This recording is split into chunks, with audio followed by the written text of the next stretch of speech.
The Manipur police on Tuesday arrested one of their own personnel, a constable, for allegedly targeting security forces by pelting stones, using slingshots, inciting violence, vandalizing public property, burning debris, and engaging in arson along the National Highway 2, which is the Imphal-Dimapur road.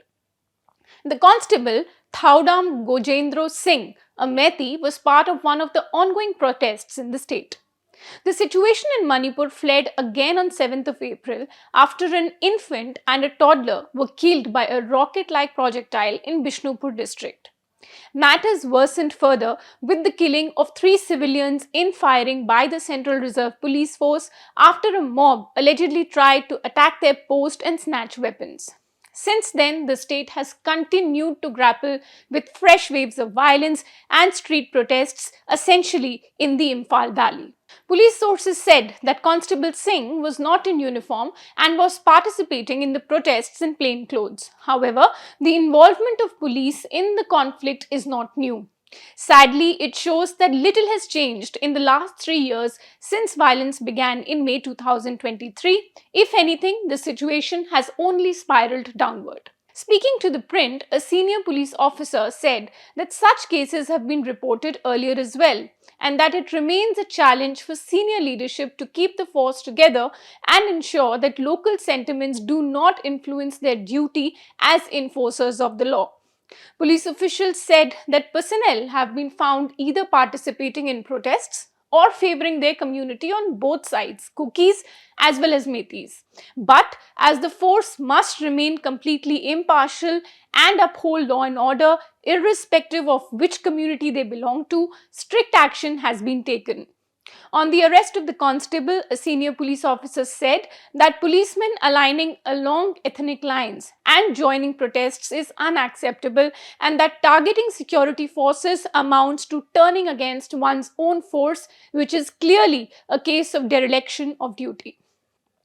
A divide between Kuki and Methi personnel within the force is not new. Soon after violence first broke out in May 2023, it hampered combing operations to recover the arms that were looted from several of the armories. At the time, more than 1,500 Methi and Kuki policemen had reportedly gone missing, only to reappear at police stations near their homes days later. Kuki officers posted in Methi-dominated Imphal Valley had retreated to the hills, while Methi officers in Kuki areas refused to return, deepening the divide. The rift was so severe that complaints from Kukis about burnt villages in the valley were allegedly not being registered in Imphal, while cases that were filed by Methis in Kuki-dominated areas were similarly not addressed. Instead, numerous zero FIRs were filed, and in most cases that investigation remained pending. Coming back to the present situation, markets and shops remained closed in parts of Manipur on Sunday due to a shutdown that was called by the Methi civil society groups and a joint action committee which was formed in response to the killing of the 2 children, whose bodies are still lying in the morgue as part of the protest. As protests intensified, Manipur police resorted to use of tear gas and lathi charge. More than a dozen FIRs have been registered since then, and several people have been injured and multiple arrests have been made. But the situation remains volatile, with curfews being imposed and internet shut down in some pockets. Security forces continued to do flag marches, urging residents to stay indoors.